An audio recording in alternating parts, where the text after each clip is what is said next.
Okay, I think I am live. Good morning, everyone. Happy Monday. Good to see everyone. Okay, so I want to talk about how to diffuse a conflict in 7 seconds.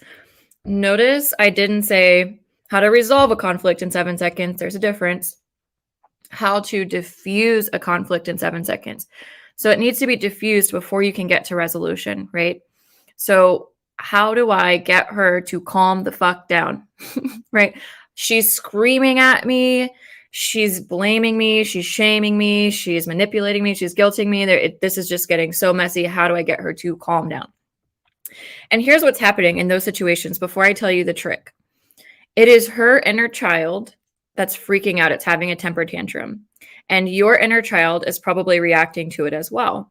And so she gets overwhelmed and you start to shut down, right? And what she's not feeling more than likely is connected to you.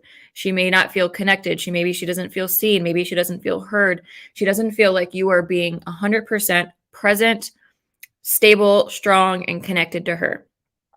If you're in a reactive state, okay, if you're in a reactive state, that doesn't count as being present. That doesn't count as being stable, and it doesn't count as being strong. So the moment she freaks out and then you freak out too, you've all of a sudden lost your power, right? You've lost your ability to be present and stable and strong. And so she might get even more reactive. Even if you're giving in, she might get more and more reactive. So what I'm going to tell you guys today isn't about giving in. It's not about going belly up. It's not about, being the nice guy and just, okay, yeah, sure, whatever you say. Yes, bow down to the queen, right? That's not what I'm about to share with you guys. What I'm about to share with you is a technique to let her know that you're calm, you're present, you're stable, you hear her, you are attempting to connect with her, but you're going to do it on your own terms. You're going to do it under the with the boundaries, with the structure of her being respectful, her being emotionally responsible, right? So I'm going to connect with you. I'm going to hear you. I'm present. I'm not reacting to you freaking out. I've done my work, right? And if you can't get to that place where you can't not react, then that's where you get help, right? You can hire support for that. But ideally, she starts to when she freaks out, you get even calmer. You get even more strong. You get even more stable. You deepen your breath, okay? And when that happens, you can set the boundary. Like you can say, what do you need? Or I want to have a conversation with you that's calm and respectful. And it's not telling her to calm down, but it's just setting the example first. And then here's what I want you to do.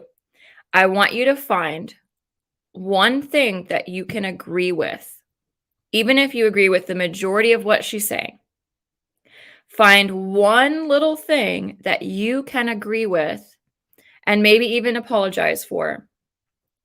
And you could say, look, there's some things here that I think we still get to talk about. And, maybe we do that when we're both calm. But what I will say is I hear you and I actually agree with you about this, X, Y, and Z. Like I could have called you. I could have done this. I could have done that. And I hear you and I understand why you're upset about that. So 2 wrongs don't make a right, right? So like if she's freaking out, it doesn't help for you to point the finger back and go, okay, well, you did this. And then she's like, well, you did that. And then you guys are just going back and forth. Something she's not going to expect is for you to find something to agree with. Now, that's not the same thing as being like, yeah, you're right. I'm sorry. I mean, find something that you genuinely can understand and agree with that she is saying. Let me check these comments here. Hey, everybody.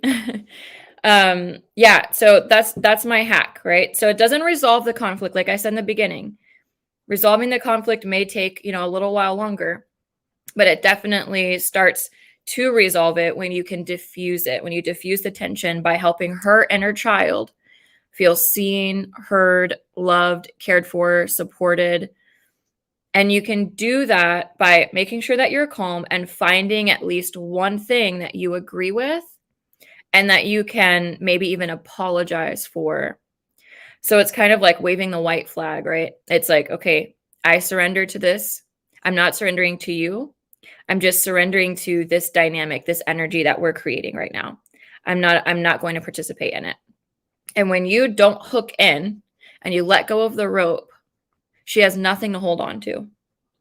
Right? And then all of a sudden you take the power back because you're the calm one. You're the one that's in charge. You're the one that's in control. And eventually she'll learn, okay, his boundary is X, Y, and Z. And he does care about me and he does want to know that I'm okay. And he is willing to listen to me. And he's willing to do the work that he needs to do in order to get to that place where he's not being reactive to me. And that will inspire her as well to go do her work. Hopefully, unless she's just a terrible person, right? If she's somebody that wants to hurt people and gets off on hurting people, that's a different problem. So this is assuming that the majority of your relationship is already pretty good to go. You guys just have things to tweak, and it's a quick way to diffuse conflict. All right.